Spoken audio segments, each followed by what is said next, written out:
Hello everyone, welcome to my channel. In this video, I am going to share with you the strategy I followed to pass the quantitative aptitude exam. So let's get start the video. तो मैं आपको बता देती हूँ कि मैंने अपना जो सिलेबस कंप्लीट किया था वो किया था निशांत कुमार सर की स्प्रिंट प्लेलिस्ट से एंड मैंने की थी सिलेक्टिव स्टडी. मैंने पूरा सिलेबस नहीं किया था. तो in this video I am to share with you कि मैंने कैसे कैसे अपनी प्रिपरेशन की थी. तो मैंने ना चैप्टर्स को किया था वेटेज वाइज. जिसकी वेटेज सबसे ज़्यादा है मैंने उसको सबसे पहले करा था और जिसकी सबसे कम है उसको सबसे एंड में. तो इजी एंड स्कोरिंग वाले चैप्टर्स को सबसे पहले करो ताकि आपके पास कॉन्फिडेंस आ जाए कि आपने काफ़ी अच्छी वेटेज के चैप्टर्स को रेडी कर लिया है.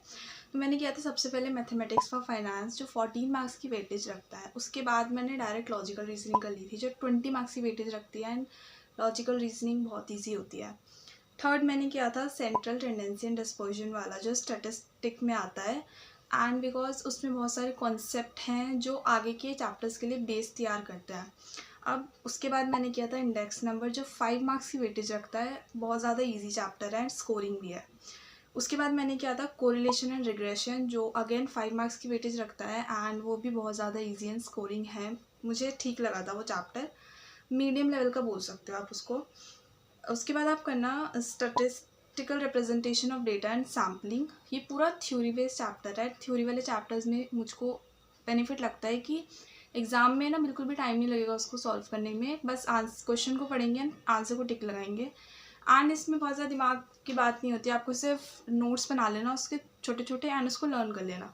बहुत ईजी होता है एंड 8 मार्क्स की वेटेज रखता है जो आप इजीली स्कोर कर सकते हो. उसके बाद मैंने स्टैटिस्टिक्स में यही किया था. सिर्फ ये 4 चैप्टर मैंने बाकी के छोड़ दिए थे. उसके बाद मैंने की थी इक्वेशन जो 3 मार्क्स की वेटेज रखता है क्योंकि मैंने इनइक्वालिटी नहीं की थी. उसके बाद सीक्वेंस एंड सीरीज़ जो 5 मार्क्स की वेटेज रखता है एंड सीक्वेंस एंड सीरीज़ भी काफ़ी अच्छा चैप्टर है. उसके बाद मैंने रेशो एंड प्रपोर्शन कर लिया था. लॉगरिथम मैंने करा था पर मुझे लॉगरिथम बहुत ज़्यादा डिफिकल्ट लग रहा था. मुझे से हो नहीं रहे थे उससे क्वेश्चन. तो फिर मैंने वो भी छोड़ दिया था लॉग वाला पार्ट उसमें से. बाकी वो 4 मार्क्स की वेटेज रखता है. अब यही चैप्टर्स थे जो मैंने किए थे एंड अगर इनको हम टोटल करेंगे तो कुछ 75 मार्क्स 70 to 75 मार्क्स की वेटेज रखेंगे ये. एंड मैं इतनी ही प्रिपरेशन करके गई थी. मैं बता देती हूँ मैंने कौन से चैप्टर नहीं करे थे. मैंने कैलकुलस नहीं करा था 3 मार्क्स की वेटेज रखता है. इनइक्वालिटी नहीं करा था 3 मार्क्स की वेटेज रखता है. थ्योरेटिकल डिस्ट्रीब्यूशन 5 मार्क्स की वेटेज. प्रोबेबिलिटी 5 मार्क्स की weightage. Set relation and function 4 marks की weightage and permutation and combination 5 marks की वेटेज. अगर आपको इनमें से कोई भी चैप्टर इजी लगता है आपको अच्छा लगता है तो आप इसको भी कर लेना बिकॉज जितने ज़्यादा नंबर की प्रिपरेशन करोगे आप उतना ज़्यादा स्कोर कर पाओगे.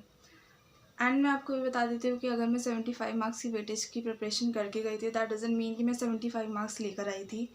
मैंने अटैम्प्ट किया था 61 मार्क्स का and I scored 50 marks in quantitative aptitude exam.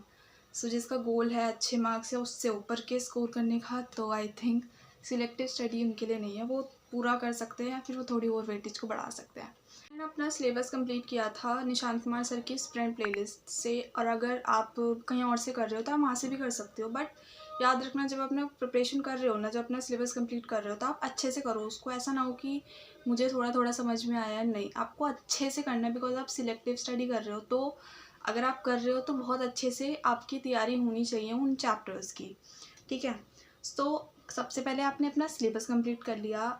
दिन में अब मैं कहती हूँ आप 2.5 to 3 आवर्स मैथ्स को. तो अगर आपकी मैथ्स वीक है and math is a practical subject तो इसमें इतना टाइम तो लगेगा ही लगेगा. तो आप डेली करना है इसको डेली बेसिस पे. मैंने क्योंकि डेली बेसिस पे किया था 2.5 to 3 आवर्स.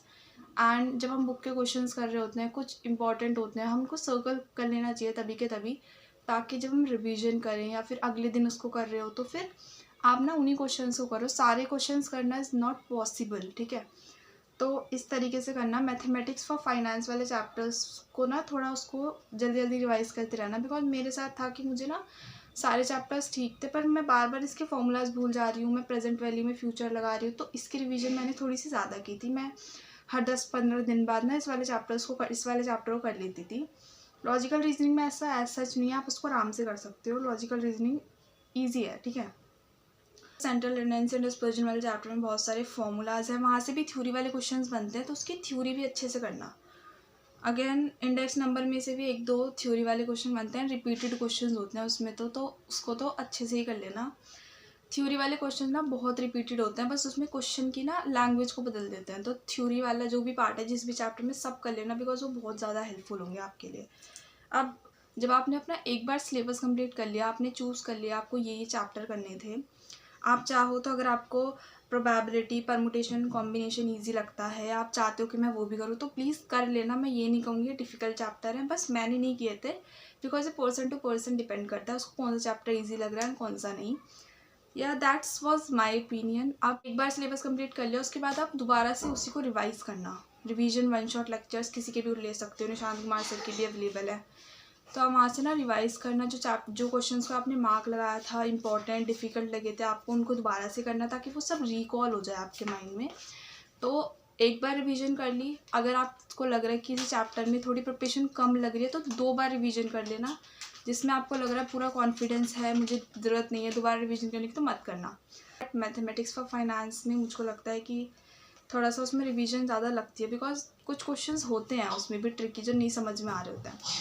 बाकी आप पे डिपेंड करता है आपको क्या इजी लग रहा है, क्या डिफ़िकल्ट लग रहा है। अब जब आपने एक बार रिवीजन कर, तो आप यूट्यूब पे सर्च कर सकते हो कि MCQ प्रैक्टिस किस चैप्टर की चाहिए। तो बहुत सारे टीचर्स ने बहुत सारी प्रैक्टिस वाली वीडियोस डाल रखी है, वहाँ से क्वेश्चंस की प्रैक्टिस करो एंड जितने ज़्यादा हो सके MCQ करो। बिकॉज मैथ में ना जितने आप ज़्यादा MCQ करोगे आपकी स्पीड बढ़ेगी, आपको टाइम मैनेजमेंट करना आएगा एंड आपके कॉन्सेप्ट्स भी और ज़्यादा क्लियर होंगे।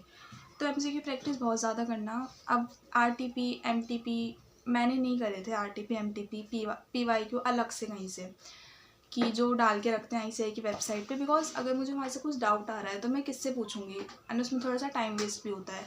तो मैंने कुछ सिलेक्टिव जो टीचर्स सिलेक्ट करके RTP MTPs की वीडियो बनाते हैं, मैंने वहीं से किए थे। पर मैंने MCQ प्रैक्टिस बहुत ज़्यादा की थी, तो MCQ की बहुत ज़्यादा प्रैक्टिस करना आप लोग भी। MTP RTP PYQ सब एक साथ वीडियो में देके रखते हैं।